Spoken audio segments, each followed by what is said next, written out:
Hi, thank you for tuning in to the Logic of God podcast. I'm Cody. I'm Gina. And I'm Ben. If you're returning, thank you for coming back. And if you are a new guest, welcome.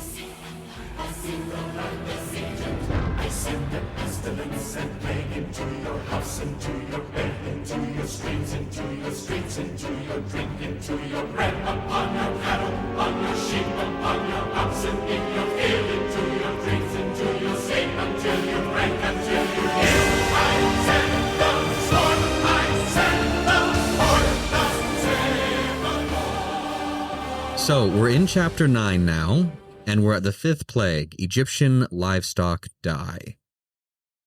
And this is another short one. I'm sure we'll be able to combine multiple plagues into this one episode, and it won't be any problem. Welcome to our 2-part episode on the death of the livestock. You joke, but there's always the possibility that happens. All right, Ben, we want to read today? Sure, I'll take this. All right, so we're in chapter 9, starting in verse 1. Then the Lord said to Moses, "Go into Pharaoh and say to him, 'Thus says the Lord, the God of the Hebrews, let my people go, that they may serve me. For if you refuse to let them go and still hold them, behold, the land of the Lord will fall with a very severe plague upon your livestock that are in the field, the horses, the donkeys, the camels, the herds, and the flocks. But the Lord will make a distinction between the livestock of Israel and the livestock of Egypt, so that nothing of all the belongings of the people of Israel shall die.' And the Lord set a time, saying, 'Tomorrow the Lord will do this thing in the land.' And the next day the Lord did this thing. All the livestock of the Egyptians died, but not one of the livestock of the people of Israel died. And Pharaoh sent, and behold, not one of the livestock of Israel was dead. But the heart of Pharaoh was hardened, and he did not let the people go." Bummer. You'd think he'd learn by now. You would think so. So the first thing that stood out to me is, where's Aaron? Yeah, this actually is the first plague where we don't see any mention of Aaron. I found that to be interesting. Do we think there's any significance to that? My best answer is maybe. I think probably, but my best answer is maybe. Because this is the 5th plague, and 5 was a significant number to the Jewish numerology, but also Moses really struggled with his confidence, and I think this could be a sign of maybe a little bit of maturity in his faith walk with God. And we had such a good talk earlier. You guys should recap a little bit about how Moses and Pharaoh are in the same place in their faith walk, and Moses responds so differently, but he grows so much because of it. I think it's not necessarily they're in the same spot of their faith walk. Like, clearly Moses has more faith in God at this point, but where they started. But yeah, where they started and the obedience of Moses is what is differentiating him from Pharaoh here. The scripture has set them up as equals. So you have Moses acting as God to the Egyptian people and to Aaron. And Aaron is Moses's prophet. So it would be the same context that Pharaoh is to the Egyptian people. He is acting as a god, the Ba of Ra, for the Egyptian people. So they're on even playing grounds, but one is being obedient to the Lord and what he is saying, and one is not. Yeah. I don't know. I just think this could be a sign of Moses coming into his leadership.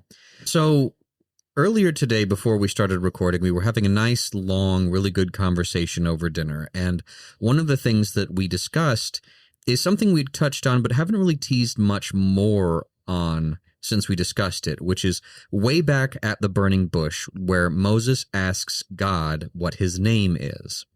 In the ancient Near East context, the way that you channel a god's power, the way that you gain, in some sense, as a mortal, some control over a god, is to know their name and their domain, their abilities. So once you have some knowledge, and in fact, the more knowledge you have about a god, as the priests do, because they're the only people who know anything about the gods, the more of their power they can channel and effectively use.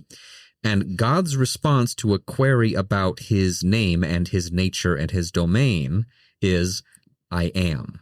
I am that I am what I am what I will be, what I will be. It's an answer that gives Moses nothing. And in the context of the culture, if you're reading this and Moses asked that question and then received that answer, you would see, okay, so Moses was hoping for something. I don't believe he was trying to take control over God, but I think he was very uncomfortable in that time. He was afraid, and he was looking for some measure of security. And as someone who grew up as an Egyptian, and even the Midianites refer to him as an Egyptian, he would have had that understanding of gods generally. He likely wouldn't have much, if any, understanding of the Hebrew God. He might have some, but his cultural understanding of gods is that they can be evil and that you need to have knowledge about them to be safe. They can hurt you. They can do a lot of damage to you. And we see later when Moses accuses God of wrongdoing, where he doesn't immediately free the people, God doesn't react with anger toward Moses. Now, if Moses knows much better than to do this, and we see way later in his story, God tells him to do something and he does it incorrectly, intentionally, and because of that, he's severely punished. But here he's not doing something that is obviously blasphemous, that he should know better than to do. But if you think about it, he doesn't know better, because in his view, gods can do evil things. And so he doesn't know God yet, not really. And so God, throughout the process of pouring out his wrath on Egypt, he's also displaying who he is, answering the question of Pharaoh, who is this God? I don't know him. He's answering Pharaoh, but he's also answering Moses. Moses doesn't ask that question here, but he asked it at the beginning. What is your name? Who are you? And God is slowly revealing to Moses and to Pharaoh the answer to that same question. This is who I am. For Pharaoh, the answer causes despair. For Moses, it brings him closer to God as these answers are revealed. And so when we see at the beginning of chapter 9, only Moses is present, or at least only he's mentioned. It's possible that Aaron is still here, but just not mentioned here. And we do see he's mentioned in the next plague, but then he's not mentioned in the plague after that. So it could be that this is God slowly putting more responsibility on Moses. Moses is slowly trusting God more. He's slowly overcoming his own faults. And God is still not putting everything squarely on his shoulders, because he said he wouldn't. He said he was going to share it with Aaron and that Aaron was going to be his prophet. But it's possible, I don't know, but it's possible that here he's asking Moses to step out in faith and do this himself without Aaron. The thing that I love about the idea of this, because I can't say that it's true. I can just say that this is the pattern I see and this is my assumption and interpretation. But if this is the case for Moses, and we all kind of start out like Moses with God, where we have this moment of, who are you? What do you want from me? And then we can choose the scale of obedience that we follow in our ministry walk. One of the things that Dara shared with us when we did our events at Peace, Love, Goat earlier this year was ministry should be a sustainable lifestyle for Christians. And the walk of ministry isn't just working for a church. It's being a follower of Christ that's obedient and being willing to say the things that need to be said, even when you're scared, and being willing to do the things that are difficult, even though they take you out of your comfort zone. And it doesn't mean being a prophet all the time. And it doesn't mean being a founding father of the church or even a pastor to do those things. Moses was just a guy. He was just an adopted guy who had a lot of weird family dynamics and things going on. And I think we can relate to that. And the more that God tasks us with different things, whether it's internal of like a heart posture change, like God's challenging me with right now, or going and telling somebody the gospel message, if you choose to say over and over, God, I can't do that, and like Moses did, and then just sit down, which Moses didn't do, you'll end up like Pharaoh, right? But then if you're like Moses, even though he was very flawed and imperfect and really didn't seem to want to do what God said. He did because he understood who God was. I think it's just a beautiful example. And to know that not only is Moses possibly alone here without Aaron doing this, like what a feat.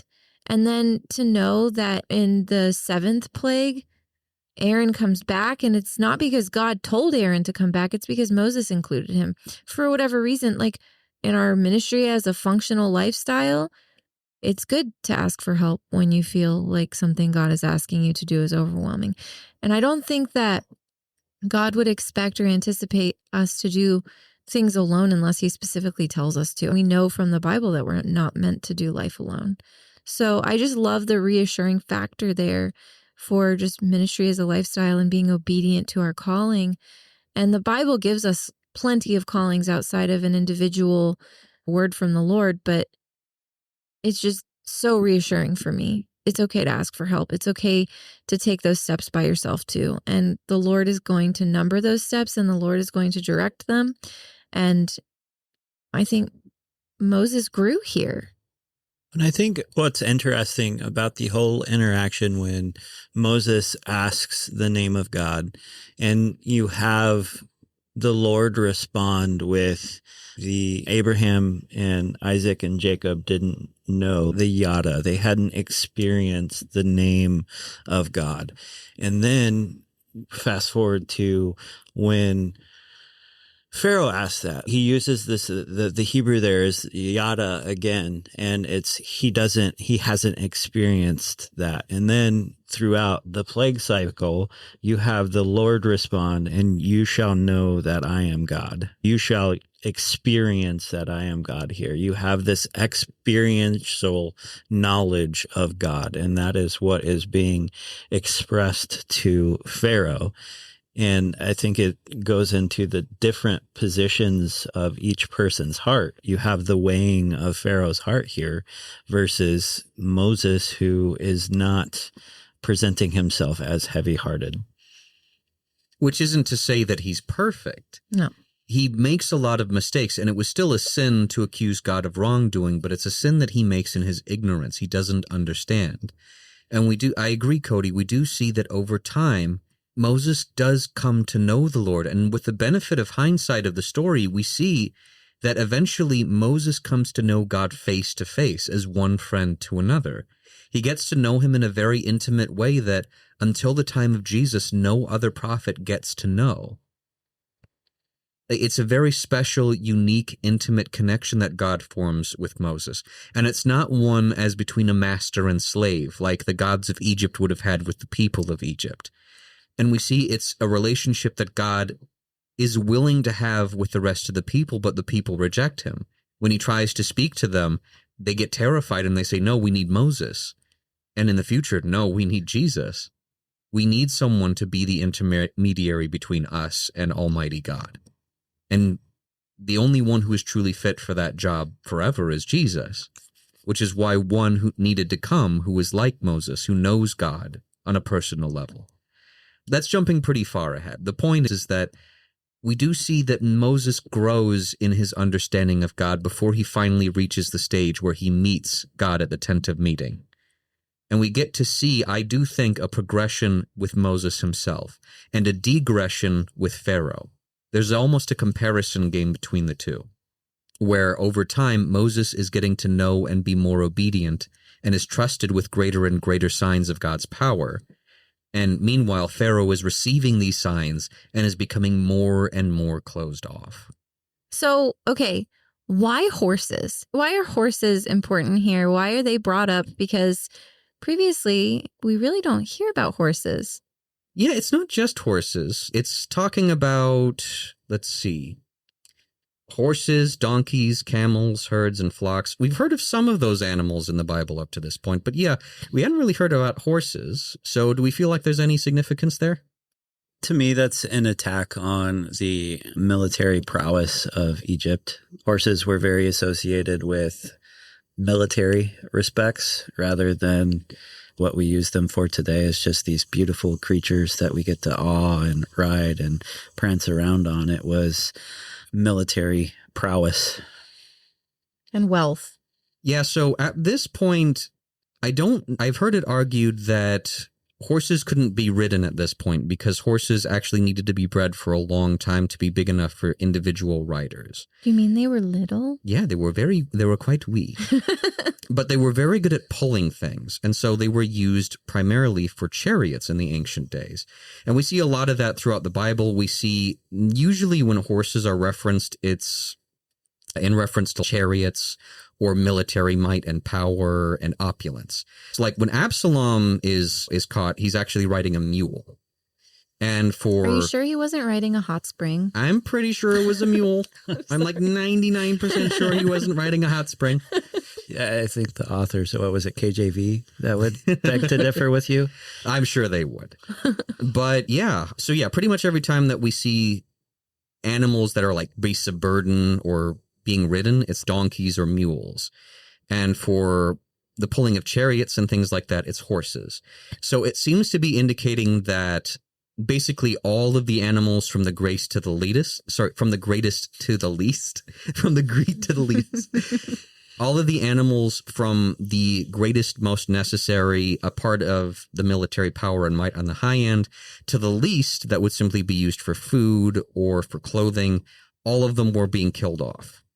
So the attack was on military, sacrificial, agriculture, transportation. This would be a very large scale attack on their infrastructure.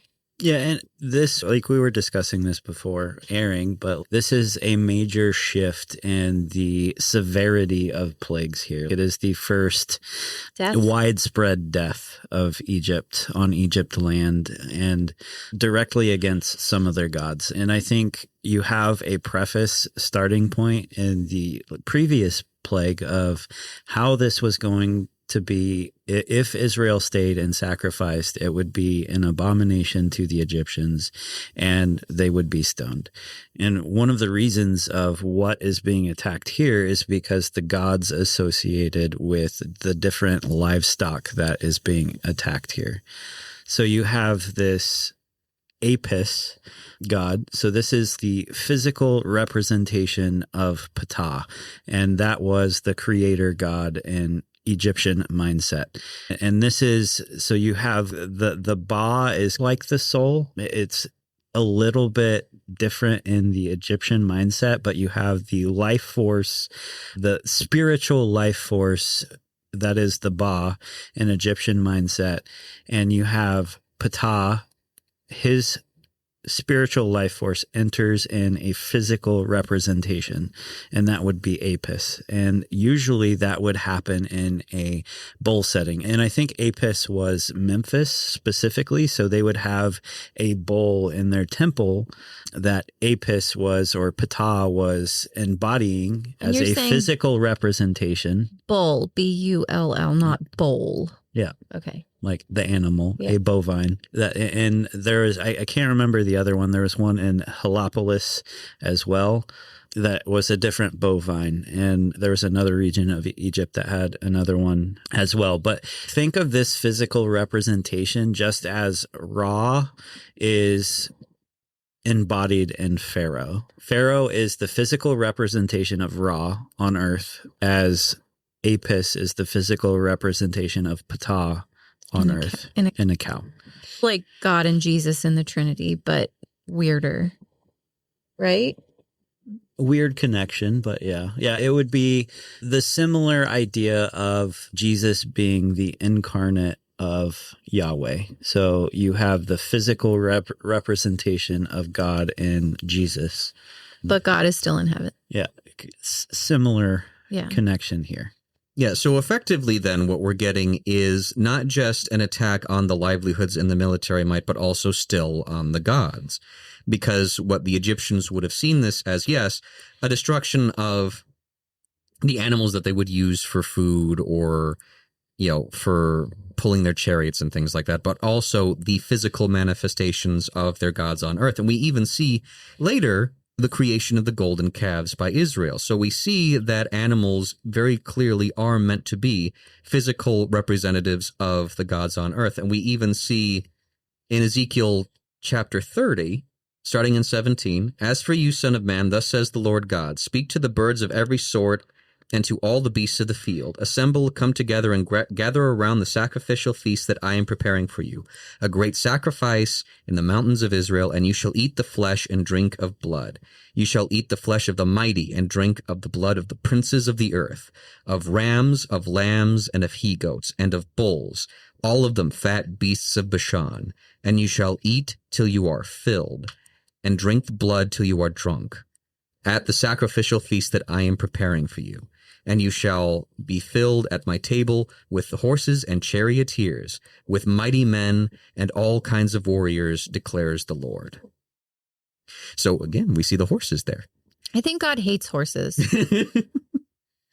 I don't There's think he hates them, but there's Psalms and stuff that talk about God is condemning the chariot drivers and the people who ride the horses. And it's just funny how much of the Old Testament is like, no horses.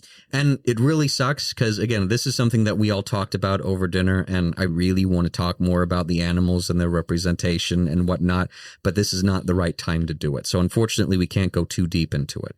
I think it's enough to say that the whole point is that animals are meant to represent the gods in many ways, and that's one of the reasons they are sacrificed to begin with. And one, we see the physical representatives of the gods being killed, but also the sacrifices meant to be given to them, which makes it all the more interesting that God makes the delineation between the Egyptian flocks and then the flocks of Israel, or the flocks meant for him. Because the thing that set this whole thing off was God saying, let them sacrifice to me. And they still can do that now. I think the description of plague over these animals is important because Cody likes to talk about it.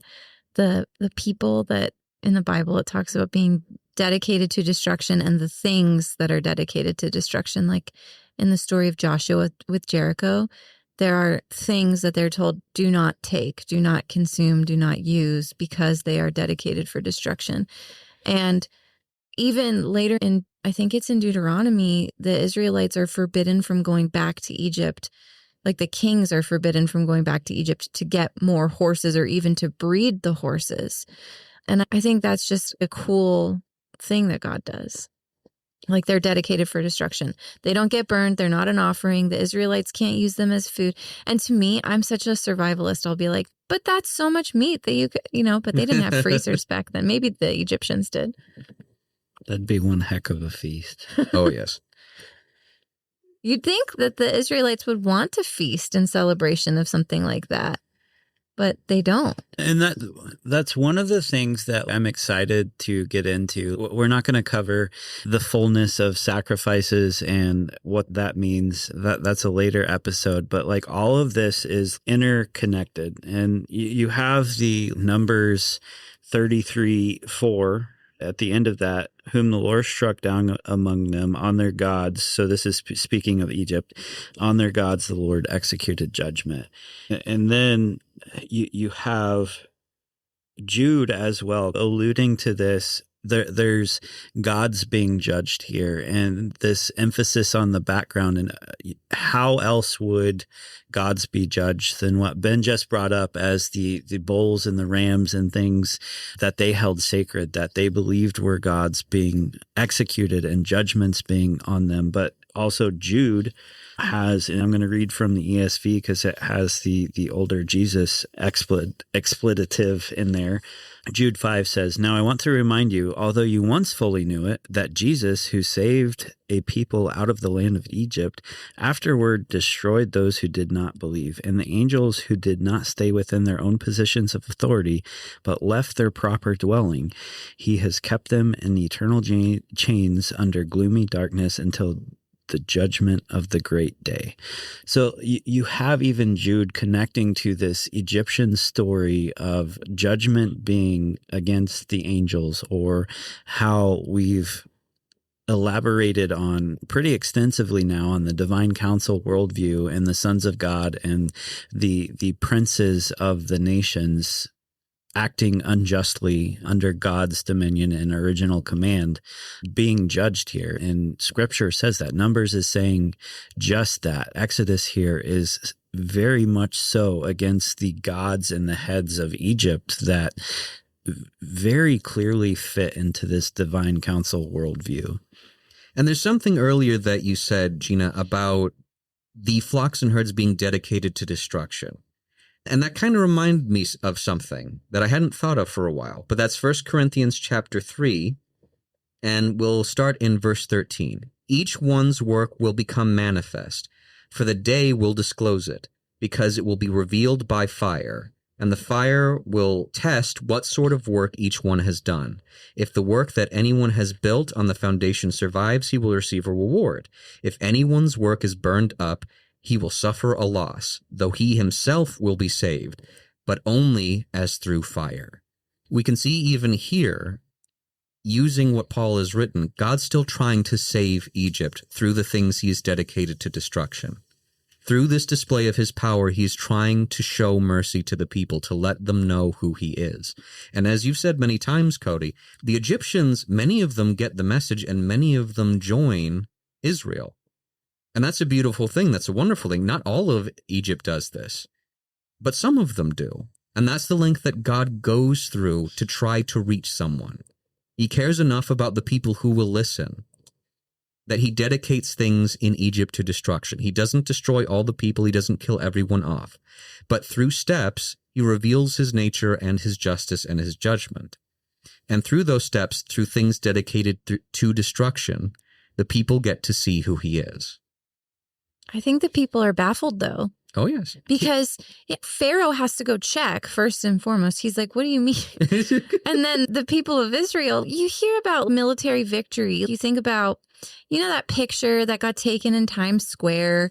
It was like World War II was over and this random army guy or whatever kissed a random lady and it was like captured on photo and they didn't even know each other. And people were just that happy. And you don't hear that here. There's no laughing. There's no pointing of fingers and being like, meaner, God got you good. And I feel like the Israelites here are just astonished. What just happened?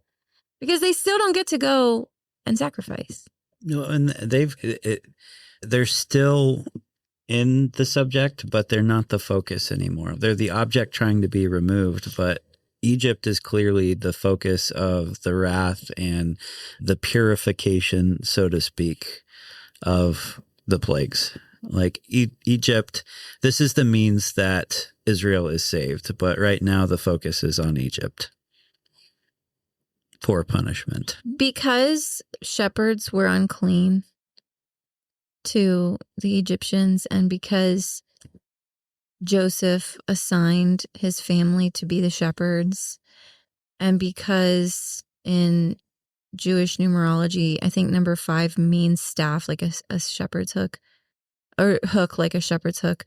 I have to say I do see a lot of connectedness between the generations here, and even the death of the work, like the what looks fruitful for many years ends up being killed by the Lord to purify these people, to prepare them to get out of exile. You also have in this as well, Pharaoh has made it clear that Israel can't sacrifice to Yahweh. But now God is like, okay, they can't sacrifice to me. You're not going to be able to sacrifice to your gods either. He has removed their means of sacrifice as well. You would think that Pharaoh would be afraid. Oh, if I don't sacrifice, my gods will be angry. It just shows the lack of loyalty, I think. It's like fair weather friend Pharaoh. It's like the only reason he was worshiping these gods at all is what they gave him. Like his relation to them and the authority that he grants, that they grant to him, and then as a result, the power that he has over the Egyptians is all he really seems to care about. And we see that in that even as the magicians in the last couple plagues turned to Pharaoh and said, this is the finger of God, there's nothing we can do. They're gone. Yeah, they're effectively out of the picture at this point. We actually see them getting even more pathetic as time goes on. We see things get very rough for them. But Pharaoh doesn't care. And we see even here, it's almost like, did it actually work? I don't care, but it's like spying on your ex. I don't care, but did it work for them? And then he sees it, and you can see he gets angry. He doesn't call Moses in. He doesn't call Aaron in. He doesn't try to change anything or even lie to them. He's just like, no, I don't care. Let everything die and burn. That still shows that I have power. I have control. Even if the gods can't give me anything, I still have the power and control. They still have to come to me and ask for permission. As long as I have that, I'm good. And at least for now, he's beautiful. Yeah. Till the next plague. Pharaoh right now is perfectly embodying that meme of the dog with the burning building around him saying, I'm fine. Everything is fine. When I think about the Passover, and I know that's jumping ahead a bit, but when I think about that and I look at how the Prince of Egypt movie and some other films have depicted that moment, it's not done with this idea that, like, they're joyful. Like, I think they're struck with terror. And I don't think that the Israelites right now even understand why they should want to go and worship God in the wilderness and sacrifice to him. I think there's just, it's like Moses here started out spiritually as a child, and like that's where all of Israel is right now. And I think they're mystified too.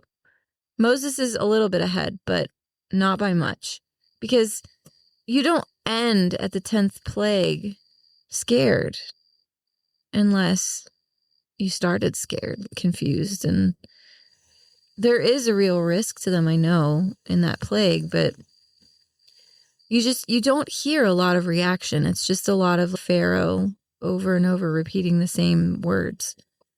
And I feel like it's owed more of a response. It's like, it bums me out. Like, there's not enough information. How did Israel react? But we don't know. Maybe he reveals stuff later that I haven't read yet. Yeah, this one was like the fifth plague here is super interesting to me. One, because Aaron is removed, and forecasting forward a little bit, the golden calf that is made, clearly representing a foreign god. Arguments can be made for whichever god that is, but they just came out of Egypt. That's besides Yahweh, besides Israel history, I think that's more or less the only god that they would be familiar with enough to make a idol out of, would be an Egyptian bovine god. And you have Aaron removed here, but they just saw these gods get decimated, like this one specifically, and yet they return to it. Yeah, that is the real bummer. And yeah, it is an interesting detail. Aaron isn't here for the plague where the animals are directly targeted. And so that's possibly why he is okay, or not okay with, but he goes along with the creation of the golden calves in the future. But no matter what, he gets to see the effects of the plague. All of Israel gets to see the effects of the plague, and yet they still do a complete 180 later on, the second that God disappears for a little bit of time. One of the fun things I played with the last 2 weeks was like, can and should we line up the 10 plagues with the 10 commandments? Do they one for one connect? Is it a pattern worth tying together with a pretty little bow? And I tried, and it's not perfect, but I do see the parallels. And overall, I see their lack of response, and I think their confusion, and God's compassionate response is to give them the law, because then they understand why and how and the purpose and what God expects of them as a response. Yeah, we didn't really go into this in the previous episodes because the connections aren't super strong as far as we can tell. Not every single one. Some of them are really cool, but some of them are not. I do think it's interesting and maybe worth noting here. The fifth letter of the Hebrew alphabet is Hey. And we've talked about Hey before because it's what's added to Abram and Sarai's names in Genesis when God changes them and basically brings them into his family. And we see at the fifth plague, the Hey, there is this distinction between Israel and Egypt, which, to be fair, happened in the previous one. But we suddenly see this massive impact. This is the one where death really starts to happen, where the major blows against Egypt as a people and the deaths begin to really start happening. You can argue that maybe a few people died in the previous plagues. And you can also argue frogs died and flies died and other things died as a result of God cleaning things up, or even the fish in the Nile died. But that wasn't the direct thing. That wasn't the direct intent of the Nile turning to blood. The whole point was the symbolic judgment. Here, the direct cause and effect is the death of the animals. That's the thing that God is aiming for. And he's aiming to do this and spare the animals of the Hebrews to the point where you even see that Pharaoh needs to verify it. So does hay have any bearing on this? Is it connected in any way? A number of hay's meanings are reveal, show, behold, grace, mercy, what comes from, or spirit. We can see that there is some measure of God revealing here. We see the distinction made between the Egyptians and the Hebrews. We see God choosing his people. We see a measure of mercy being given out here. Even now, the Egyptians aren't being murdered en masse. There aren't tons of people dying, but the animals are dying. And he's revealing through the deaths of these animals that they're worshiping false gods, that their avatars that they believe the gods have are nothing before God. He is revealing something. He is showing the power of his spirit. You can make the argument that's true for all of them. Sure. But I do think it's still interesting. Number 5, hay. The same letter that was used to show God's kinship, God's family with Abraham and Sarah, now God is using to show his lack of kinship, his lack of connection with the animals that are brought into Egypt for sacrifice, to show their connection to their gods. That Pharaoh is no god, and the gods of Egypt are no gods, and their avatars are no gods. But what Israel has can be used to show glory to God, and God sets that aside for himself. It juxtaposes the gnats for sure, too. You've got the God that can make anything out of dust compared to the God that can take you back into dust. Put that on a shirt.